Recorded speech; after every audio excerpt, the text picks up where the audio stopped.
Assalamualaikum warahmatullahi wabarakatuh. Alhamdulillahirabbil alamin. Asyhadu an la ilaha illallah wa asyhadu anna Muhammad Rasulullah. Allahumma shalli ala sayyidina Muhammadin salatan taj'aluna biha min ahlil ilmi wa dhahiran batinan wa tahsyuruna bi ibadika sholihin fid dunyana wa ukhrana wa ala alihi wa sahbihi wa sallim. Alhamdulillahirabbil alamin.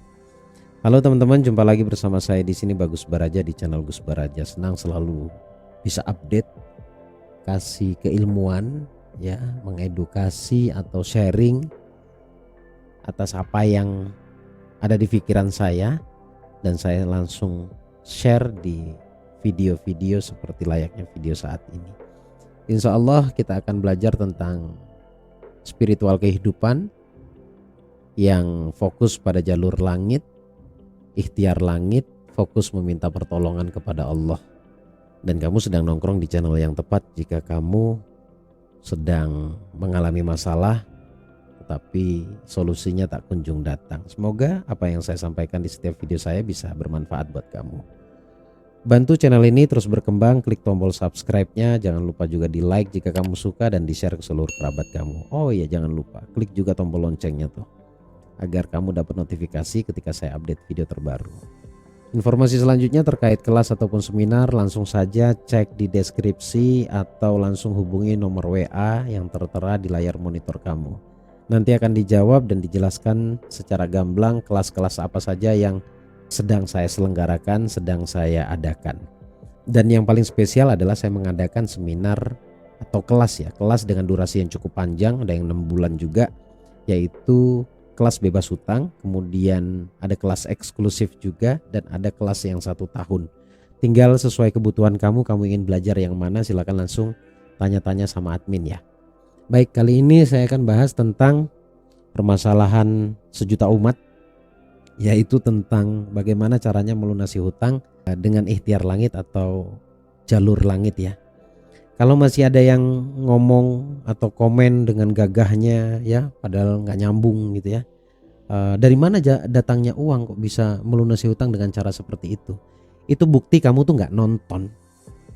Kalau kamu nonton dengan seksama, pasti kamu akan ngeh. Karena saya itu jelaskan satu video itu nggak pernah sepotong-sepotong. Langsung saya jelaskan gamblang dalam satu video. Nah kebetulan saat ini permasalahan sejuta umat yaitu hutang, terlilit hutang, baik itu hutang yang diperbolehkan ataupun hutang riba.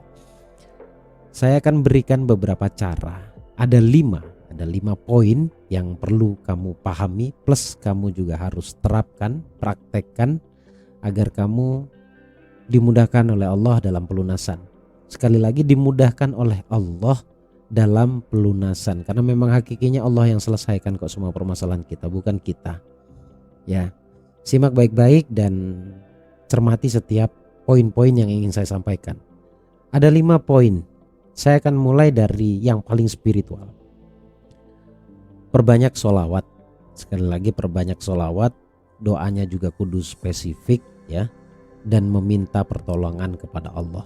Mulai dari sekarang fokusnya minta pertolongan Allah. Toh kamu bergerak sendiri sampai hari ini juga masih belum selesai toh.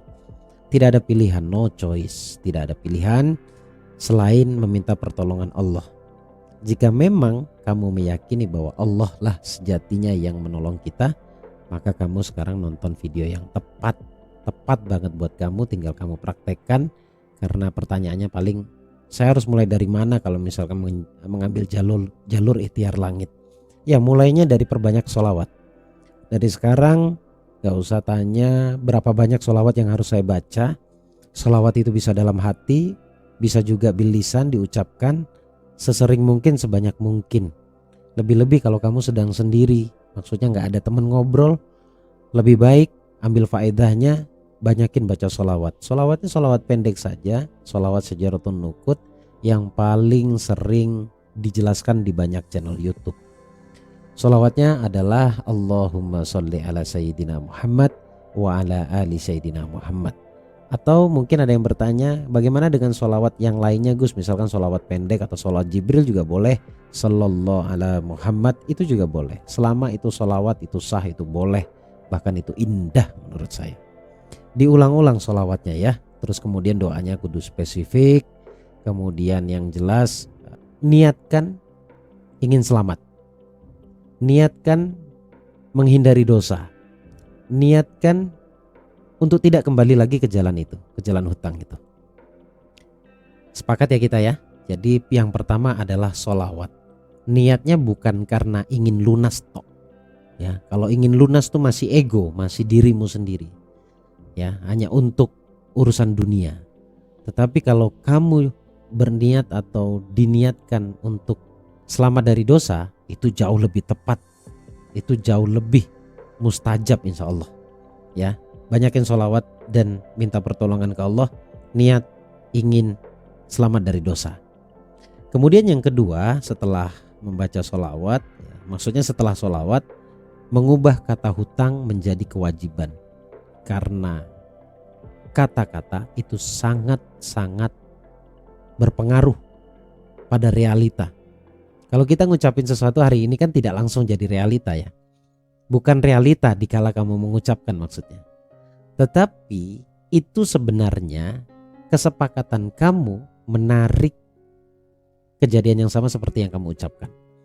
Kalau kata hutang terus kamu ucapkan, maka berpotensi hutang datang lagi atau hutang datang kepada kamu. Jadi sadar tidak sadar sih sebenarnya kalau mau dikorek lebih dalam lagi, kamu berhutang hari ini juga bukan karena maumu sendiri kok. Ya, baik sangkanya saya seperti itu. Tetapi karena memang ada sebuah program yang paling melekat adalah hutang di dalam pikiranmu. Minimal kata hutang. Lantas dirubahnya menjadi kata apa? Kewajiban. Ya, kewajiban atau amanah itu juga bagus. Jadi mulai sekarang entah kenapa, ya dengerin saya baik-baik ya, entah kenapa kata hutang itu sekarang hilang dari pikiranmu dan yang ada hanyalah kewajiban, sehingga kamu benar-benar bersungguh-sungguh untuk menyelesaikan kewajiban kamu. Sepakat ya, dari sekarang sampai nanti akhir video kata hutang kita ganti kewajiban. Dan setiap kali saya ngomong kewajiban berarti itu hutang. Kewajiban. Jadi mengubah kata hutang menjadi kewajiban. Yang kedua itu. Kemudian yang ketiga, sadar tidak sadar bahwa Allah itu kebanyakan memberi rezeki itu dari jalan yang tidak pernah kita duga. Nah, kalimat ini sebenarnya berasal dari Quran. Mayyattaqillaha yaj'al lahu makhraja wa yarzuqhu min haitsu la yahtasib. Perhatikan, wa yarzuqhu min haitsu la yahtasib. Ini kabar baik sebenarnya. Kenapa selama ini kita selalu mengukur rezeki itu selalu dengan sesuatu yang kita duga? Nah, kebanyakan kita semuanya selalu mengukur rezeki datang itu dari sesuatu yang kita duga. Contoh, harus bekerja dulu baru dapat uang. Nah, kalaupun hari ini nih untuk mematahkan logikamu ya, kamu bekerja di sebuah perusahaan, kamu bekerja di sebuah instansi, kamu bekerja di lembaga keuangan mungkin. Ya, jadi itu gaji sudah kamu duga, kamu dapat gaji sebulan 5 juta atau 10 juta katakanlah begitu. Setiap bulannya tidak akan berubah, tidak akan berkurang maksud saya. Kecuali kamu resign, itu berubah. Tapi berubahnya bisa lebih banyak, bukan lebih sedikit, lebih banyak harusnya. Pola pikirnya dirubah begitu ya. Lanjut, rezeki dari jalan yang tidak pernah kita duga sebelumnya. Itu cara Allah memberikan rezeki. Gajimu itu sudah kamu duga. Artinya ayat ini tidak berubah. Dengan kata lain, ayat Allah ini tetap berlaku. Artinya juga masih ada banyak rezeki yang tidak kamu duga di luar gajimu. Namun itu menjadi tertutup karena keyakinan di dalam pikiranmu itu. Kamu hanya meyakini satu pintu. Sementara kalau saya mau jujur, 8 pintu rezeki itu jujur ya, tidak ada kerja. Tetapi insya Allah kerja itu masuk pada salah satunya dari 8 pintu rezeki, yaitu sebab usaha. Biar clear nih, biar nggak dipotong-potong kalimat saya. Jadi kerja itu bagian kecil dari usaha. Dan masih ada 7 pintu yang lain yang sangat spiritual, namun tidak banyak orang memaksimalkan atau tidak banyak orang sadar. Kalau tahu banyak, tapi sadar sedikit banget. Contoh, ada rezeki yang tidak kita duga, kemudian ada juga sebab istighfar, kemudian ada juga sebab sedekah dan lain-lain. Oke, jadi perlu dibuka ini bab mindset perlu dipercayai, wajib dipercayai bahwa ternyata Allah itu bisa saja berikan rezeki dari jalan yang tidak pernah kita duga. Itu yang ketiga. Kemudian yang keempat, ini bab kesadaran. Sadarilah bahwa rezeki Allah itu mahal luas. Luas banget. Tidak sesempit yang engkau pikir, tidak sesempit yang kamu kira. Mahal luasnya Allah saat mau memberikan rezeki kepada hambanya. Ini sebenarnya kalau mau saya arahkan kepada ikhtiar langit atau jalur vertikal, jalur spiritualitas ke Allah, hanya perkara bagaimana kamu bisa yakin saja sih. Tapi maaf, ketika saya hanya mengatakan hanya atau cuma, itu tidak semudah seperti apa yang saya kira, kan begitu? Tidak semudah yang kau kira, Gus. Bab keyakinan itu bab sulit. Ya, karena memang jarang orang membahas tentang bab yakin. Saya berikan definisi yang sangat mudah supaya kamu paham dan kamu juga bisa mempraktekannya. Yakin itu tidak usah dibuat ribet. Yakin itu definisikan saja percaya. Analoginya begini. Kalau orang percaya itu nggak nanya berlebihan maksudnya.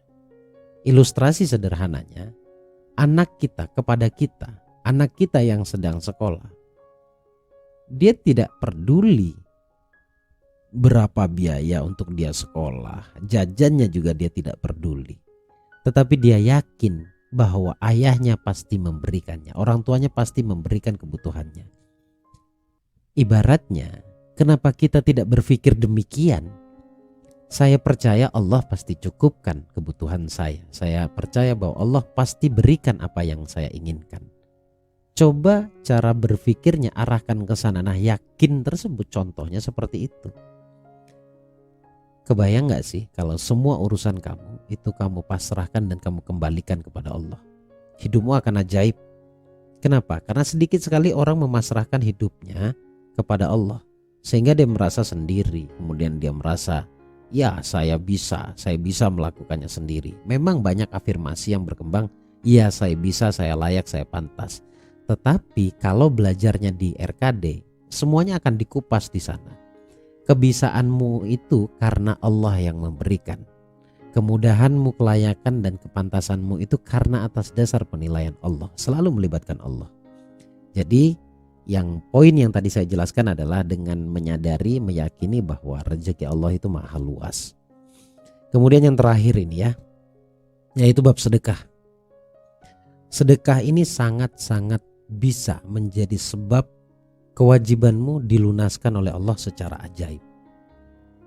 Memang itu kewajiban kita untuk membayar, tetapi hakikinya Allah yang membayarnya. Hakikinya Allah yang memberikan rezeki kepada kita untuk membayar kewajiban kita. Jadi fokusnya adalah membayar kewajiban dengan cara ajaib melalui sedekah. Nah, sedekah sebenarnya saya banyak jelaskan ya. Yang jelas begini, yang paling ajaib aja deh. Kita kesampingkan 2,5%. Karena itu terlalu kecil bagi orang yang bermental kaya, orang yang benar-benar Allah berikan solusi terhadap kewajibannya. Sedekah yang saya sarankan adalah minimal 10%. Minimal loh itu ya. Minimal 10%. Jadi saya jujur aja, saya langsung aja sampaikan, nggak usah pakai alibi 2,5% bla bla bla bla bla. Nanti cenderung pikiran kita akan mencari atau mempraktekkan bab sedekah ini ya, pasti yang paling kecil. Kalau mau kamu terselesaikan oleh Allah, diselesaikan oleh Allah, kewajiban kamu dilunaskan secara ajaib, maka sedekah ini sangatlah penting. Minimal 10%. Ya, 10%. Dan caranya saya kasih teknisnya sekalian. Caranya setiap kali kamu mendapatkan rezeki, ini khusus untuk pedagang, pengusaha, baik itu pengusaha kecil ataupun pengusaha besar, sisihkan setiap kali kamu mendapatkan rezeki bersih hasilmu ya, profitnya ya. Karena banyak nih yang bertanya nih, Gus, sedekah yang dimaksud itu dari omset apa dari keuntungan? Dari keuntungan dong. Keuntungan bersih milikmu itu segera kamu potong 10% untuk kamu alokasikan sebagai sedekah. Penting banget ini karena hanya ini yang tak tertolak. Hanya ini yang tidak ditolak keajaibannya oleh Allah. Berarti pasti mendapatkan keajaiban. Sebab sedekah 10% disisihkan, teknisnya ya, disisihkan kemudian baru dialokasikan. Kalau misalkan kecil Gus, saya cuma dapatnya 100.000 tuh sehari Gus, bersih Gus, ya udah 10.000. 10.000 kalau itu tiap hari dikumpulkan kan menjadi banyak juga. Baru kamu alokasikan. Terakhir bab sedekah saya juga akan berikan caranya. Kepada siapa sedekah ajaibnya, kepada siapa sedekah terbaiknya. Saya mengikuti anjuran guru saja, dan pastilah guru juga pasti atas dasar atau didasari oleh kalam-kalam yang baik, bisa dari makalah ulama, bisa dari hadis, bahkan bisa jadi juga dari Quran. Sepanjang yang saya tahu, 3. Pertama adalah sedekah kepada orang tua. Orang tua bermakna 2, zahir dan batin. Artinya orang tua ayah ibu kita, dan orang tua batin kita yaitu guru kita, guru spiritualitas kita, guru kita yang selalu mengingatkan di jalan Allah, dan guru kita yang pernah mengenalkan kita tentang Allah. Ya gurumu. Kemudian yang kedua setelah orang tua yaitu kerabat terdekat atau keluarga terdekat. Cuma ini harus diantisipasi, jangan juga terlalu sering, apalagi saudaramu kalau masih muda. Memang realitanya sekarang sedang butuh misalkan. Itu nggak apa-apa kamu santuni, kamu sedekahkan, kamu sodakohi, kamu bantu dia, tetapi jangan berulang karena masih muda. Cenderung nanti akan terbentuk sebuah mental ya, mental miskin, mental minta-minta, mental ngarep pada manusia. Nah ini yang dikhawatirkan. Tetapi saran saya yang kedua memang kepada saudara terdekat. Perhatikan baik-baik saudaramu di mana benar-benar membutuhkan, kamu bisa alokasikan ke mereka atau ke dia, saudara kamu itu. Yang ketiga yaitu kepada fakir miskin. Nah ini include ya, fakir miskin itu anak yatim, tetangga yang susah, kemudian bisa juga nextnya ditambah lagi kepada tempat ibadah. Percaya deh kalau kamu praktekkan ini ajaib banget, ajaib banget. Jika kamu gagal dalam kurun waktu 1-2 bulan belum dapat hasilnya, sepertinya kamu belum maksimal mempraktekkan keilmuannya. Saya punya dasar mengatakan seperti itu karena sudah ada ratusan bahkan ribuan peserta yang sudah berhasil bebas dari kewajibannya ataupun sedang berjalan sampai detik ini. Ada juga yang 1 bulan kewajibannya hampir lunas dengan cara yang saya jelaskan seperti di video kali ini. Monggo dipraktekkan, semoga bermanfaat. Terima kasih dan terima kasih atas waktunya dan atas kepedulian kamu terhadap dirimu sendiri untuk mendapatkan solusinya. Saya Bagus Baraja, Al-Fakir Ad-Dhaifillah. Assalamualaikum warahmatullahi wabarakatuh.